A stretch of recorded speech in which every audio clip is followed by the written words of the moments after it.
Well, this looks like a great turnout. I'm so glad that we have such a great group with us this morning. Thank you all for setting aside some time this morning. I'm Liz Raines, and for the last couple of months, I've been helping the Alaska Press Club develop some professional development opportunities for members of the Alaska Press Club. And this is all leading up to the legislative session. The goal is to offer reporters some tools as we head into the next legislative session. So in case you missed it, we had a previous presentation that is available on the Alaska Press Club's website, part of this akleg covered series. And that was all about the legislative library and some of the resources available there, as well as how to use the legislature's website called Basis. Today's presentation is all about budget basics. So we're going to be talking a little bit about the budget process, who has the ball in which court when, and which parts to be tuning into. Also, how the permanent fund comes into play when we're talking about paying for state services. And we also will have another presentation just ahead of session that goes over some of the legislative basics. We like to call that one State Government 101. So that'll be something to look out for. We'll give you some details at the end of today's session about that upcoming one next month. So without further ado, I'd like to turn it over to our speakers today. They don't need much presentation. I'm sure many of you are familiar with them already, and they both wear many hats. But for the purposes of today's presentation, we have Tim Bradner, who's the co-owner of the Alaska Legislative Digest, and Larry Persily. He's UAA's Atwood Chair of Journalism. They're going to be speaking to us with some budget basics today. So without further ado, I'm going to go ahead and turn it over to Tim, who will be kicking off our budget basics presentation today. Thank you. Can everybody hear me? Very good. Well, thanks for having us. I'm going to take a few minutes and cover sort of the budget structure and a little bit of process, and go through some of the kind of the jargon mumbo jumbo that you hear about when you hear about budgets. And then I'll talk for about 10 minutes or so, and we can take a couple of questions, but I want to then turn it over to Larry, who's going to talk about the fun stuff, which is the politics. Anyway, I'll sort of launch in here. Just to sort of start out, I want to mention a couple of things to kind of ground people. I'm sure some of you may know this, but you know, we look at budgets and we see a bunch of numbers and a bunch of jargon, and you know, for many of us, the eyes, even myself, the eyes kind of glaze over pretty quickly. But we have to remember the budgets are really policy documents, because they are value statements by the legislature on what's important and what isn't important. It's in a time of scarce resources, money, which is where we are right now, when people make decisions on how much money to spend on state troopers, public safety, schools, education. I mean, that's kind of where the rubber meets the road. It almost doesn't matter what a statute says, and you'll hear about statutes sometimes that say that so much money should be spent on this program or that program. The permanent fund dividend is a classic example. There's an kind of archaic state statute that says the PFD must be calculated a certain way, and that's become a political hot button this year. But constitutionally, what really matters is the legislature appropriates funds. And the legislature decides based on how much money is available on where the money should go. And that's almost despite what statutes say. So that's kind of a starting point. I want to also mention that this year is going to be very difficult. It's a tough year. Many of you know this, but money's short. Costs are going up with COVID and other expenses. We have a kind of a maverick issue. A lot of legislators and our governor is pushing for a supersized PFD, a larger PFD. And that's going to create a real problem for the budget, because it's going to eat into the amount available for other programs. And we'll be hearing a lot more about this, but the bottom line is that we probably can't afford any dividend right now. We could maybe come close to making our budget balance if there were no PFD paid at all. If we paid a PFD that's roughly similar to what was paid the current year, which is not according to the statute formula, you know, we'd be looking at about a a $1 billion budget deficit. If we paid according to the statute that's been floating around in the books since the early 1980s, we're looking at about a $2.44 billion dividend deficit. So the issue, if we're out of money, we're out of savings, where's that money going to come from? And that's going to be a huge issue for this coming session.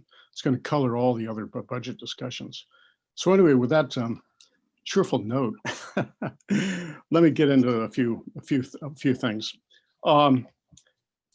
The operating, I'm going to keep an eye on time here, but if I tend to forget, people feel free to give me the hook. The budget is divided into sections, and if you go to the Ledge Finance webpage, you'll see this broken out. And by the way, they've redone their webpage, and it's much more user friendly than it was. But basically, the budget is broken out into several categories.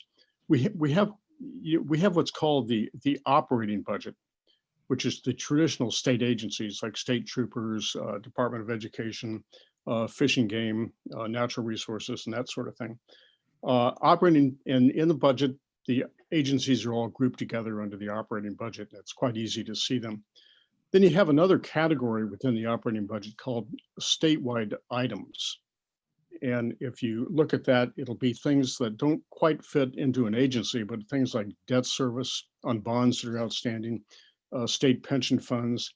And then there's something called special, which pops up from time to time in budget documents. And I guess that can be a hodgepodge of whatever doesn't quite fit in a particular category. So that's the operating budget. And the second major part of the budget is the capital budget. Capital budget is for construction projects ordinarily. If the state were to build a state-built road or a bridge, a state-built bridge, or a new roof on a state building, those are things that are usually in the capital budget. Hardware, bricks and mortar, things like that.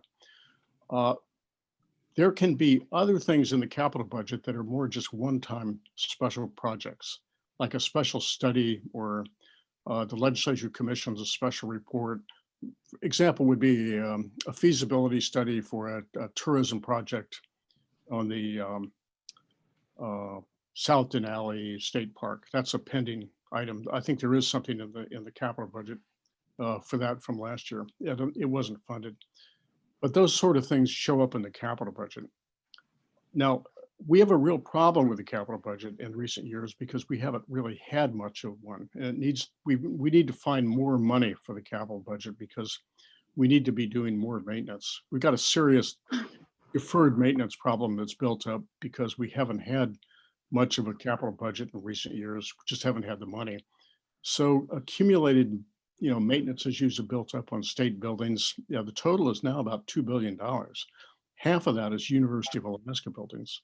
So this is something the legislature is trying to come to grips with. We'll have to find money at some point to do a lot of catch up on a lot of basic things like fixing roofs and repairing buildings and things like that.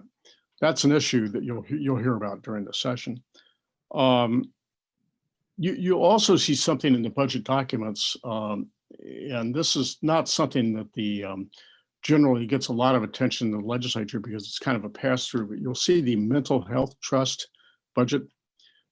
This is a separate, it flows from a lawsuit from the 1980s and a settlement where the state reconstituted a state mental health lands trust and to help fund mental health programs and a lot of other behavioral health, social services, and things like that. A lot of those things come through in a separate budget item, and you'll see it in the legislature. You'll see a mental health operating budget and a mental health capital budget, and those are separate from the ordinary state operating capital budgets. And usually, the finance committees hold hearings on those, and Department of Health and Social Services and other folks come over and give detailed presentation of what's in those budgets. But usually this doesn't get near the amount of attention that the regular budget does because, it's funded out of the mental health lands money and other federal funds. And it's kind of a year-to-year thing. It doesn't develop the kind of controversy that the regular budget does. Anyway, those are a few hot issues, and we can probably switch to talking about timeline. And the governor's budget's coming in next week, so it's probably appropriate. Um, Liz or Rosie, could you flash up the budget timeline on the screen?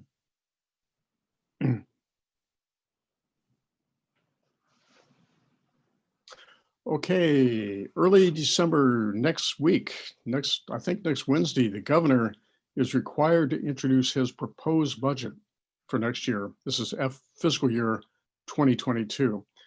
For those of you who are kind of new to this stuff, budgets are always done in fiscal years, which go from July 1 to June 30 the following year. We are now, it can get a little confusing because we are now in FY 2021, although it's not yet calendar 2021. This spring, the legislature will do the budget for FY 2022, which begins next July. The governor introduces his proposal, which is just that, December 15th. Legislature meets on the 19th this year.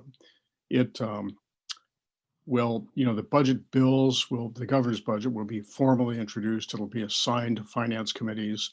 Of course, we have a wild card this year in that we don't know quite when the legislature will convene, but we don't know quite when it's going to get organized because we have a 2020 House and a state Senate that is, although a clear Republican majority, there are factions within that group. So we're not quite sure how they're all kind of organized or what the timeline. We could see an extended period like in 2018 where the House is delayed organizing. And the important thing to remember about that is that that's going to stop everything until it gets sorted out. And eventually it will get sorted out. But until that happens, the House can't, until there's a presiding officer of the House, it really can't meet, form committees. Committees can't get down to work. There can be informal meetings held. If the Senate organizes, it can meet, and its finance committee can get to work. But this is an unusual year because of that. So we may see an extended period before people can get down to work on the budget.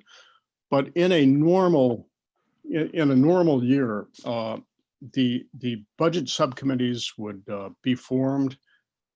Each agency has a budget subcommittee, including the university, Fish and Game, both in the House and Senate budget subcommittees. And this is where the agencies come in and give detailed presentations as to where they are and what their needs are. They're interesting to watch. They can be a little tedious, good background information. It's hard to get any news out of them because it's just legislators listening.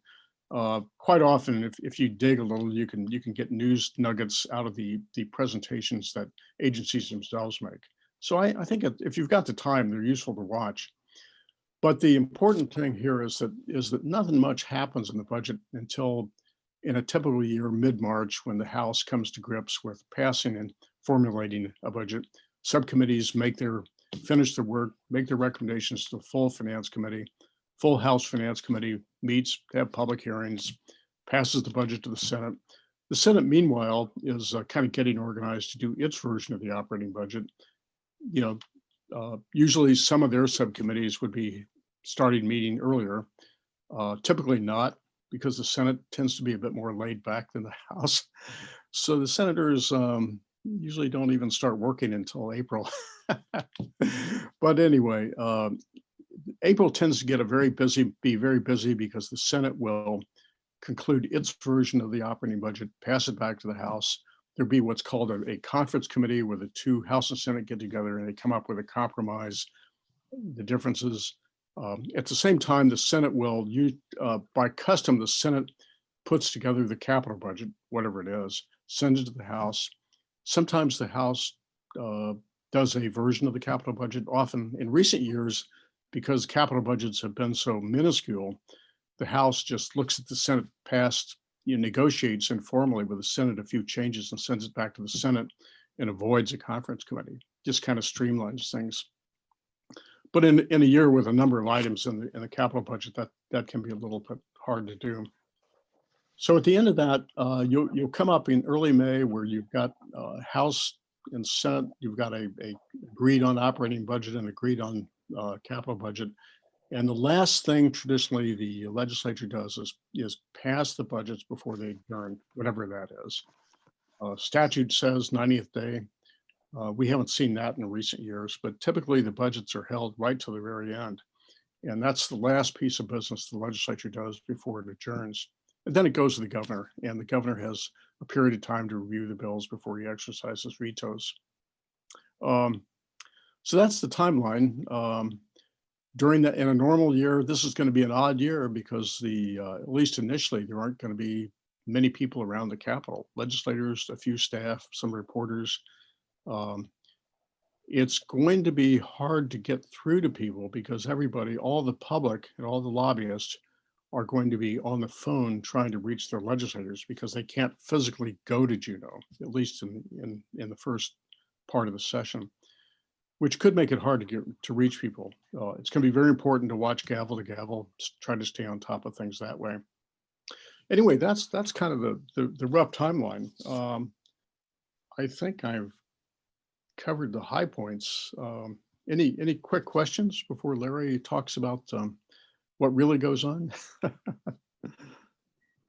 Tim, it looks like we do have one question from Robin at KUAC. She asks, why can't committees form without a presiding officer? Why can't some business be conducted?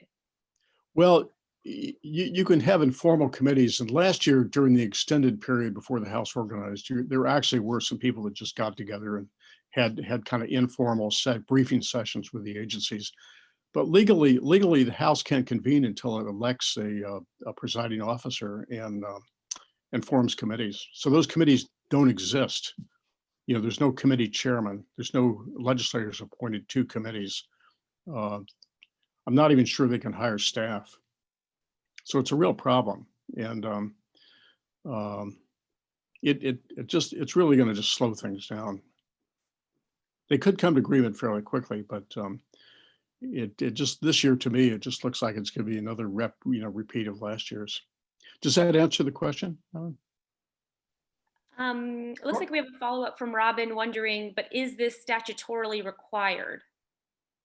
I think it is. Larry, I think it's in the Constitution. I guess I would argue it in the political sense rather than the legal. When you select the presiding officer, the House Speaker, the Senate President, that's a political decision of who's in charge.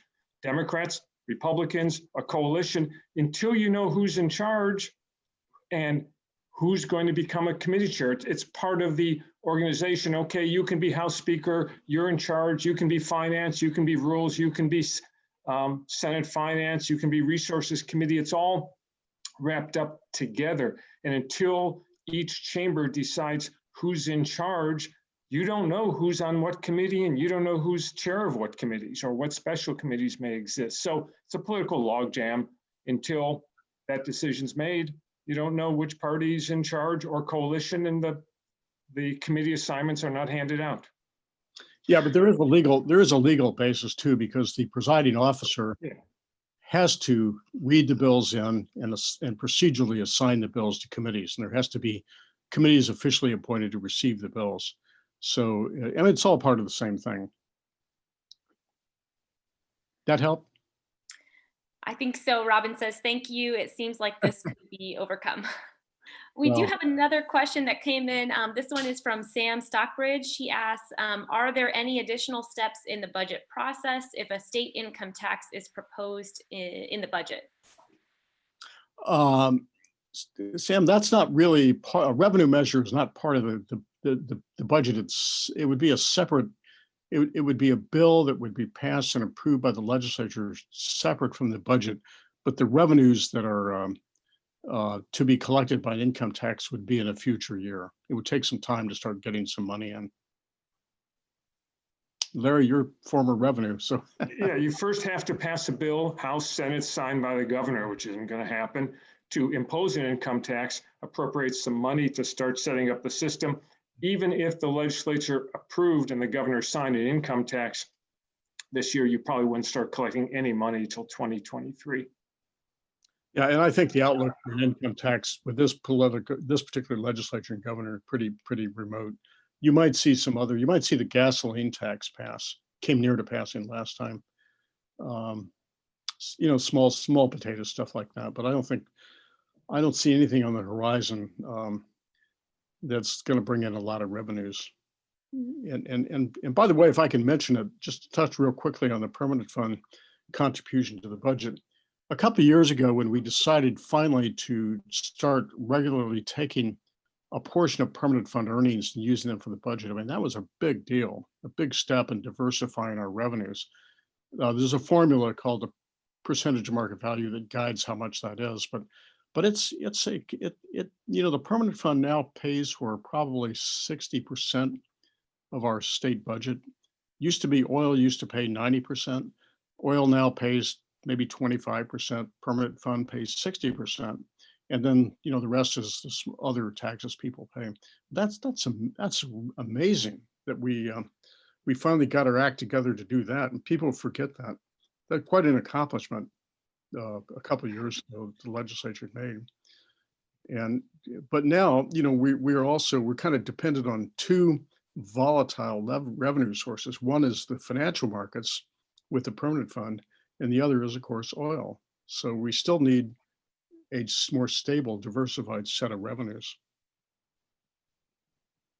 And speaking of revenues, I think might be a good segue for Larry to mention. Really, where should we be looking when we're trying to understand kind of where we're paying for state services, and how do we follow the money?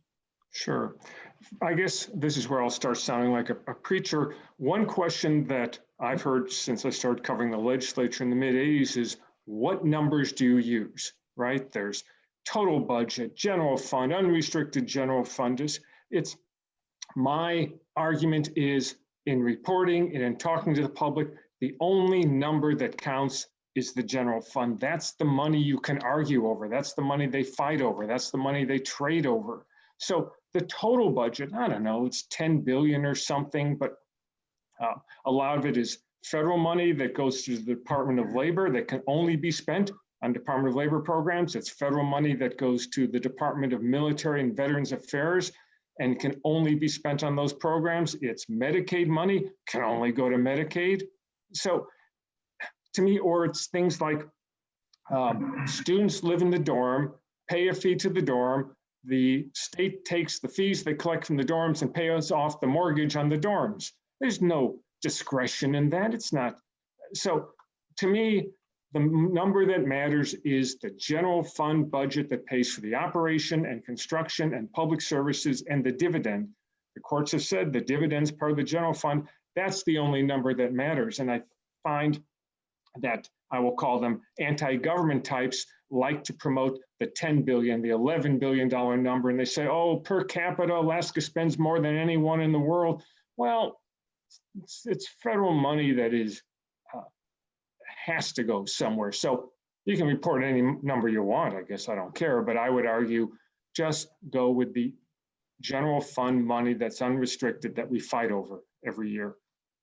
A couple other points I want to make as you think about the budget and the argument, oh, whoa, we're in a deficit. We spent all this money the last 5 years. The state of Alaska, or I should say the Alaska public, has operated in a deficit for more than half of the past 30 years. This is nothing new. It's worse now because we've blown through our savings because we can't say no to moose saving programs that are losers along the highway, or railroads that never get finished in the Matsu, or to sit in a dam, or other goofy things. But we've run in a deficit for just a little more than half of the past 30 years.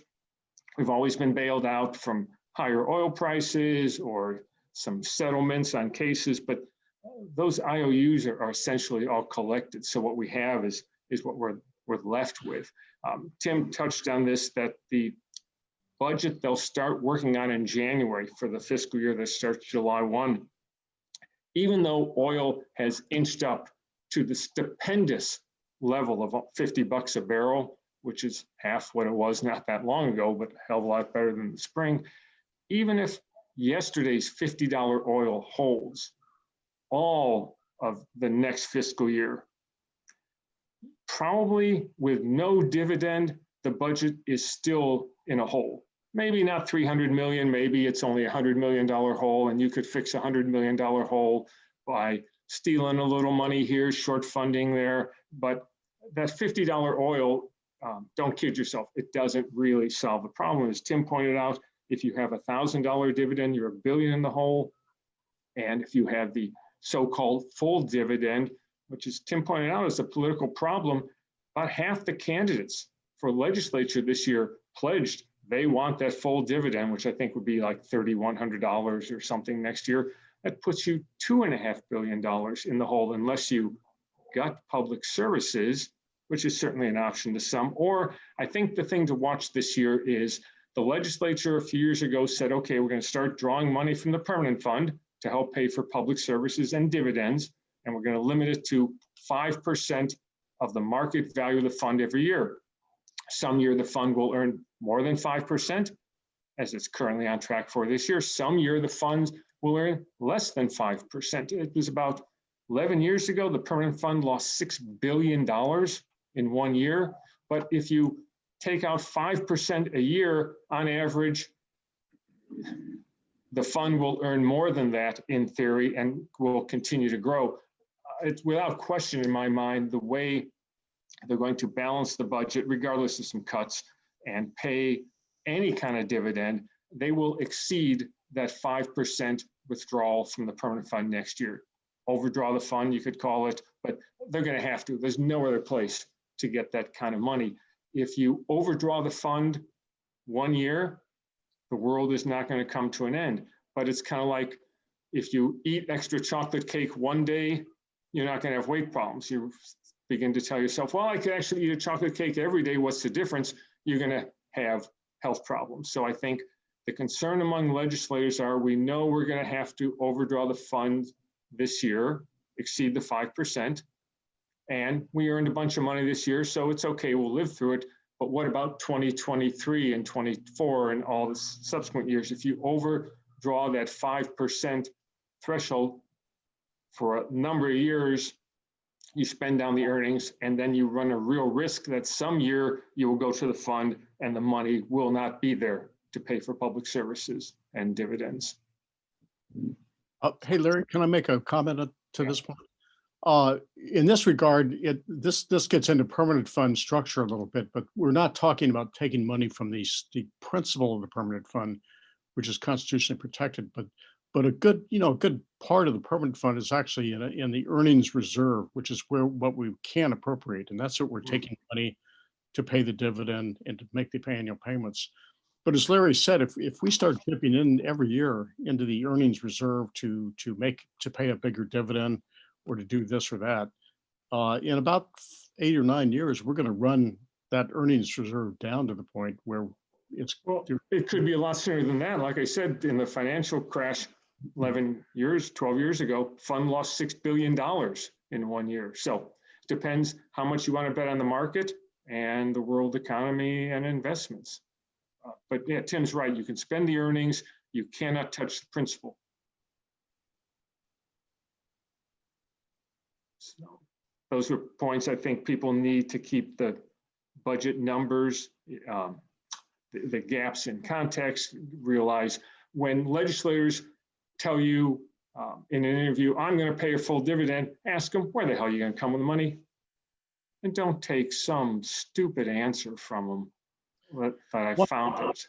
Yeah, one other point about exceeding the 5% limit is that the bond rating, the financial markets watch us very closely, and the ratings, our credit rating for our bonds, and it affects not just state bonds, but also municipal bonds, are directly determined by rating agencies like Standard & Poor and Moody's and Fitch Investor Services. Mm-hmm. And they watch us like a hawk because they know Alaska has a reputation for having no fiscal plan, no ability to really keep its budget structured and have a fiscal management.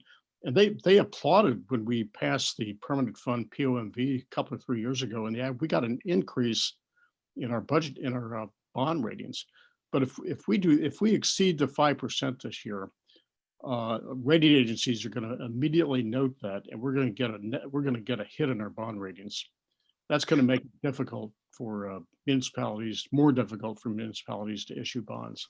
Well, and not just more difficult, it will raise the rates. When you get a rating downgrade, then investors want a higher interest rate to buy your debt. So if the state's investment grade is downrated, not just the state, but school districts and municipalities statewide will find it more expensive to borrow for projects. Larry, I just wanted to jump in here because we had a good question coming Yeah. in from one of the attendees. You spoke a little bit about how budgets have compared in the past. What would you say is a good way for reporters to be able to easily, quickly compare a budget to previous years, and specifically to target a specific region and understand how the budget may be affecting that region of the state? I find that comparisons of total state spending from year to year is not very helpful because of the components. For example, the state has had to put hundreds of millions of dollars a year into its unfunded pension liabilities for public school teachers, public employees. So if you look back several years when the state was not doing that, state budget was lower. So you say, oh, they've increased the spending. Well, but it's not spending that's gone to new employees or road maintenance. It's spending that went to cover a pension promise. So to me, rather than looking at the total and charting it out, if you want to say, how much has the state spent on public safety, look at that specific category. And through the legislative affairs or the OMB, Governor's Office budget website, you can go back and look at past appropriations. But to me, that's more meaningful. What do you want to report on? What part of public services? And look at that rather than the overall, which can, well, Medicaid's going to be a big chart. So if you want to report on the growth of Medicaid, report on that. But if you just look at the total, it gets skewed by pension costs, Medicaid, rising education costs. Yeah, and it's important to look in the portion of the budget that's under agency operations is where you'll find a more useful number, because as we mentioned earlier, the things like the pension funds, debt service are in the special state spending categories. They're part of the operating budget, but it's the agency operations would be the place to sort of focus your look in. And on the Ledge Finance website, they have different ways of breaking this out. Of course, a lot of different budget documents that reporters can turn to. So any tips on how to, I guess, quote unquote, fast read a budget and to sort of sort through and piece out key components that may be important to a reporter who's trying to cover a specific region of the state? Well, I think a couple things. There's a lot of it when a department submits its budget, they put forth a whole book. I mean, literally a large binder. It used to be paper only, now it's online. If, say, you're a Southeast reporter and you want to report on the ferry system budget, go read the Department of Transportation Alaska Marine Highway budget document. It's online. It's not that many pages. It will have the details of cruise sizes and port calls and number of visits and passengers and historical passenger numbers. There's a lot of good information in each of those department budget books, much more so than you're going to get, say, in the testimony before the legislature. So I guess educate yourself. If you're going to report on the ferry system, understand how it works and where the money comes from. For example, when the governor hacked away a couple of years ago at the ferry system budget, to me, what was meaningful is not what he cut from the total ferry system budget, because much of that was revenues. He didn't cut the revenues, that comes from passengers. Report what his cut was out of the state subsidy, the state funding. That's the meaningful number, not that larger number that includes what they collected from passengers and vehicles and trucks, but what the state cut out of its funding. So understand it and you'll come up with better numbers. If I can add into that, I think it's useful also to watch the subcommittee presentations, particularly in the early part of the session, when the department, let's take the ferry system, for example, the Department of Transportation will go before the DOT subcommittee in the House Finance Committee or Senate Finance Committee. And they're often, because of the interest in ferry system, there often will be special hearings on the ferry system budget. And those are quite interesting and useful because they get into the agency people will be giving, they'll have a slideshow and they'll be there, but what's more pertinent is that they'll be answering questions from legislators. And there's a lot of good information come out of those things. So you just watch to see when they're scheduled. And if you got the time, they're worth watching. I think in that vein, don't try to cover the entire budget. Nobody can do it. Think what's important, what's meaningful, what's interesting to your readers, viewers, listeners, podcast. I don't know, I guess a podcaster's a listener. Don't try to understand everything. For example, a couple years ago, and this is for rural publications or small village newspapers, there's the power cost equalization program. That's where state uses earnings on an investment fund to pay down the electrical cost for homeowners in bush communities in rural towns. Governor Dunleavy had proposed just drastically changing it. Some would say gutting the program. Anyway, as Tim pointed out, at the budget subcommittee in House Finance, the administration official was going through the governor's proposals for that department. And she was reading, well, number 17 does this, number 18 does this. She got to number 43. Screens on the number 43 slide is on the screen, and that would be basically doing away, dramatically changing power cost equalization. So she was about to start the presentation. She said number 43, and before she could even say the next word, the subcommittee chair, Representative Tammy Wilson from North Pole, said, well, that's not going to happen. Next. But no reporter was there. It's like that was the end of it, right? Tammy Wilson, who is no fan of public spending or government spending, and I disagree with her on a lot, she just shut it down. So if you were, say, a rural radio station wondering what the hell is going to happen to PCE, yeah, maybe cover the subcommittee on PCE, but don't try to cover them all. You will not have the time. Focus on what's important to your readers. Yeah, and if I could add to that too, the more of these things you watch, the more background you pick up, that you understand when Tammy Wilson says three words, it's what it means. Yeah. Yeah, it's, these subcommittee meetings can drone on and you just sort of sit there and you almost go to sleep, and then suddenly somebody says something like that and whoa, you wake up. But you have to listen for. Right, and that was also a fascinating subcommittee meeting. They got down to Alaska Legal Services Corporation, which the governor wanted to zero out, right? Why do we need legal services? And Tammy Wilson, who is subcommittee of that, chair of that subcommittee, said, well, I'm going to take money from that stupid gas line effort and give it to Alaska Legal Services. It ended up not working. They found the money somewhere else, but it was a good indication of what Republican legislators were thinking of their own governor's budget plan when Representative Wilson is shooting it down. Yeah.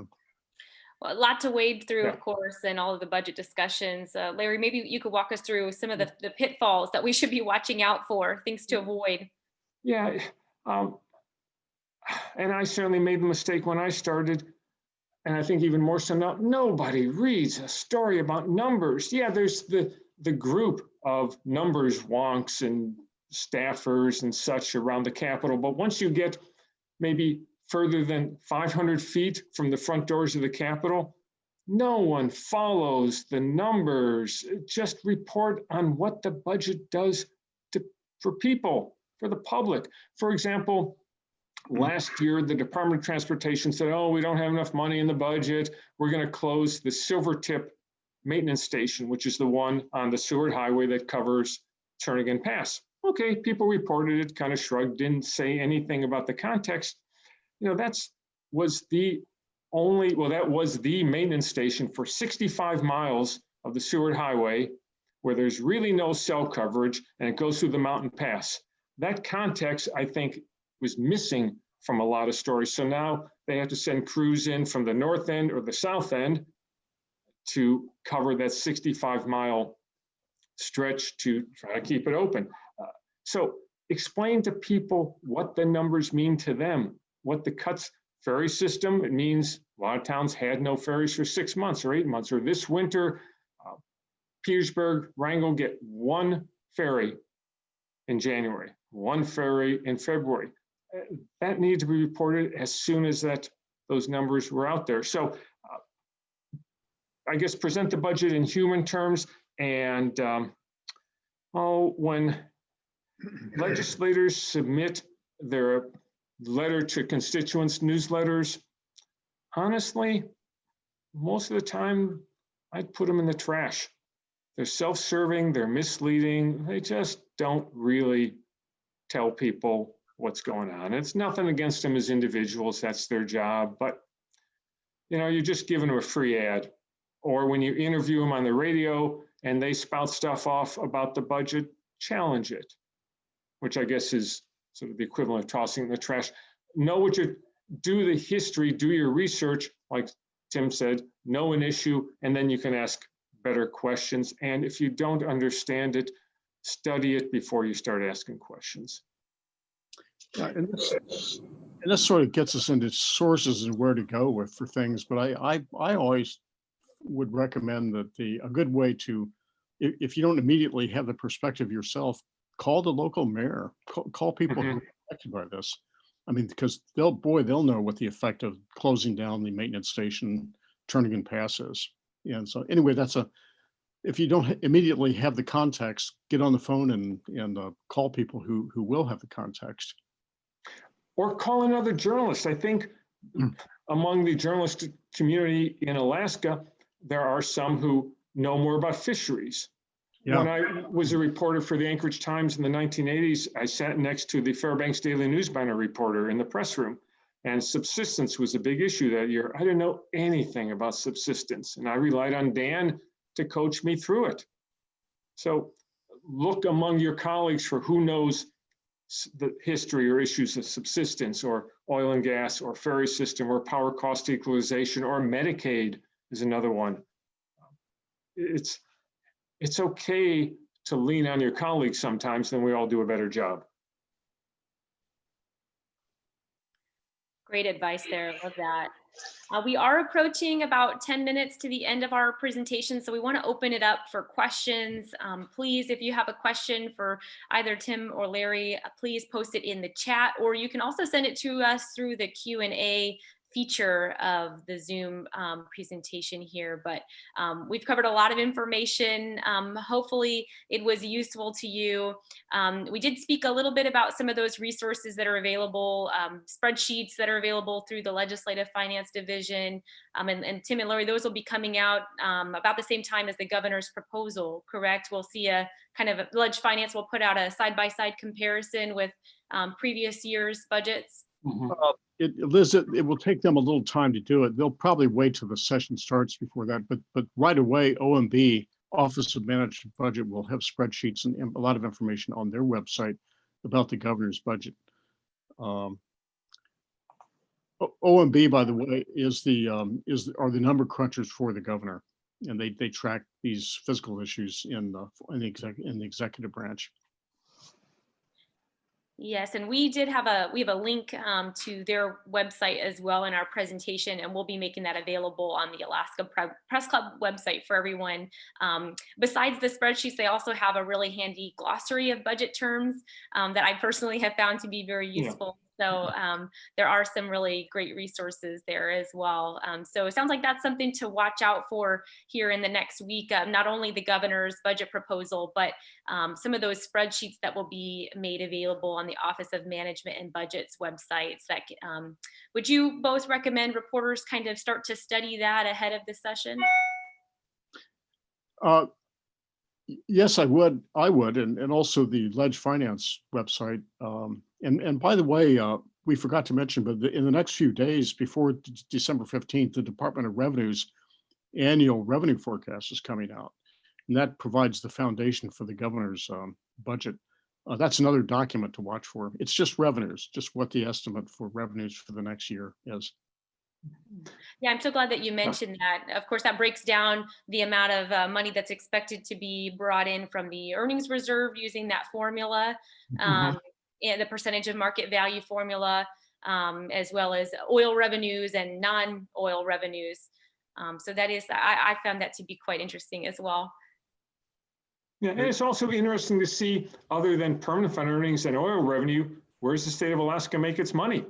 Well, once you get away from oil revenues and permanent fund earnings, some of the biggest taxpayers are drinkers, smokers, insurance policies. Most insurance policies have a state tax. It doesn't show up like a sales tax, it's embedded in the rate. But yeah, the state's tax on insurance policies, alcohol tax, motor fuel tax, like say smokers, those are sort of the next biggest taxpayers in the state of Alaska, which is kind of pitiful when you think about it. Boy, our marijuana tax collections are doing real well. But a lot of them are delinquent. High delinquency. No, seriously, the money is owed. There's a high delinquency rate among marijuana taxpayers to the state. Interesting. But that fall revenue forecast might also be another good place to look for context when trying to kind of compare how 1 year's budget process might, look compared to another. That revenue forecast does give a little bit of context as to what revenues look like from year to year, years prior compared to this year as well. That's right. Yeah. And I'm checking our Q&A here. I'm not seeing any new questions there or in our chat. If any of our attendees have further questions, please do feel free to chime in. And in the meantime, I'll just turn it back to Tim and Larry for any closing thoughts. Well, one thought I have is don't be afraid to call people up and ask questions. I find the people at Ledge Finance to be very helpful. If you keep in mind they're very busy, so you try to get your question as specific as you can. But they have people in the agency who follow different departments, different agency budgets, and they're quite helpful to sit down and give you the background. They don't get into the politics of it, but they'll explain what some of the numbers mean. And I used to be, but before the current administration came in, I had pretty good relations with the Office of Management and Budget too, but they're a little bit less accessible now than they were in the prior administration. And keep in mind too that each agency has a legislative finance liaison that can answer questions. Usually reporters would have to go through the public affairs person to get to that person, or they can help. But the agency all have people whose jobs are to help provide information about these kinds of things too. So that's another resource. And maybe one other thing to keep in mind, we started talking about that there could be delays in organization because the House is split evenly between Democrats, Independents, 20 versus Republicans, 20. The Republicans have a clear majority in the Senate, but there's a real split, about 50-50 between the Senate Republicans. Half believe that the sun does not rise and set on the dividend, and we've got to manage the dividend along with public services. The other half believe the dividend comes first, pay that full dividend, worry about everything else later. So the Senate Republicans are really tied in a knot over this idea of full dividend, even if it means overdrawing the permanent fund, versus responsible dividend. So you could see a coalition in the Senate between so-called moderate Republicans and Democrats, but they have their own personality clashes too. So the dividend is just driving way too much of the debate these days. Yeah, keep in mind that there are splits within the Democrats too, between the progressive wing of both the House and Senate and the more, I don't know what you'd call them, more moderates or whatever. But those divisions of opinion aren't as stark as among the Republicans. Yeah, and the Senate Republicans is pretty personal between some of them. Yeah. We did have a question come in from Diana Hecker, who asks, do you have any tips to cover the budget from afar? We can read spreadsheets, but are not on the pulse of what happens in the halls of the Capitol. I would get used to watching gavel to gavel. It's very handy, very easy to it can be tedious, but that's, I mean, those are the official committee meetings. Keep in mind too that nobody's going to be in the legislative hallways this year except, you know, a small number of staffers, legislators, and a few reporters. And I guess I would repeat my comment. Think not the total budget, but what is important in the Diana's case, no. And try to just focus on those rather than saying, well, I'm now going to be a full-time budget reporter. It's just, particularly from afar, it's hard. It really is. Donna, I would stay close to your regional delegation and the people. You've got the, you know, a former House Finance Chair in your district. You know, his staff people would be very knowledgeable, would be following district issues very closely. Mhm. The same with Donnie Olson's office. Wonderful. A lot of great tips and information today. Thank you both. I want to give a virtual round of applause to our speakers, Larry Persily and Tim Bradner. Thank you so much for tackling the complex subject of state budgets and making it entertaining and exciting. We really appreciate that. And we hope that it has been useful to all of our attendees. We will be hosting a follow-up, sort of a recap of this presentation, a written portion with some links for you to some resources. And we will be making this recording available for you to rewatch or share with your friends. So please feel free to let us know if it's useful to you, if you have ideas for other presentations. We've been talking about potentially doing a presentation on the dividend debate, which we touched on a little bit today. So feel free to let us know if that's something that you might be interested in. I do want to take a moment and just acknowledge our funders for this presentation, speaking of budgets. So today's presentation was presented by Alaska Press Club in partnership with the Alaska Center for Excellence in Journalism and with support from Atwood Foundation and Knight Foundation in partnership with Rasmuson Foundation. So this is all part of a professional development series called #AKLedge Covered. And we mentioned the hashtag because if you aren't already, you should be following #AKLedge on Twitter. It's a great source of little tips and tidbits about things that are happening in the Capitol and just generally related to the Alaska legislature or state government. And before we go today, I promise that we have a trivia question for you and a chance for you to win some snazzy Alaska Press Club swag. So today's question, of course, is related to the presentation. So wondering if any of you can name the 3 biggest expenses in the state operating budget. Type your answer into the chat, and the first person to type the right answer in the chat will be our winner, and will be the winner of some Alaska Press Club swag, some snazzy swag.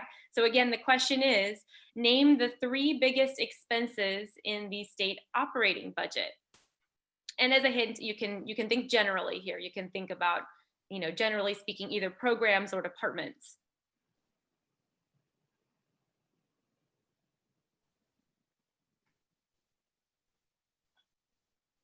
And Oh, Tim okay. and I are prohibited from answering. Yes. All right. Well, Robin's really close. She says Department of Education, Department of Health and Social Services, Medicaid, Health, Education, and Transportation. Shane, you're really close. So both Shane and Robin, I got 2 of the 3. We got Education, Medicaid. Can anybody guess the third one there? We've got a guess from Caleb for Fish and Game. Shane guesses University. Administration. Okay. All right. I guess maybe we'll give a little hint here. It's something that we mentioned. There's going to be a lot of debate about coming up this session. That's okay. The odd gets it. The PFD, yes, dividends. So dividends are actually what the 3rd largest expense in the budget. So you got it right. Odd there. That was a great guess. And great guesses by Shane and Robin and Caleb. Thank you guys, Sam, as well for participating. So just to recap there, the answer is K through 12 education, Medicaid, and PFDs. Those are your 3 biggest expenses in the state operating budgets, and definitely ones that you'll want to keep your eye on this session. So thank you all. Thank you all very much for Thank you. participating. And please feel free, if you have any other questions, we covered a lot of material today. Please feel free to reach out. I'm going to just throw it out there that I think both Tim and Larry would be open to answering those questions individually. Sure. If you have any follow-up questions or comments or need clarification on anything, we'll make their presentation available as well as their contact information. Sounds good.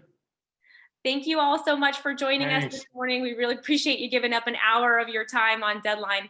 We hope this presentation was helpful to you. Please feel free to give us feedback, and we'll also be posting some information for you about our upcoming professional development opportunity. This one is called State Government 101, where we really go back to the basics. That's happening on January 14th. Go ahead and mark your calendars, January 14th at 9 a.m. And that is going to be featuring actually my high school state government teacher. His name is Chad Sant. Spent 30 years teaching government in the Anchorage School District, and he also teaches acting. So I promise it'll be very lively and entertaining as well. So we hope that you can join us next month to January 14th at 9 a.m. for that presentation as well. And with that, we wish you all happy deadline and have a great day. Thanks for joining us, everyone. We'll see you next time.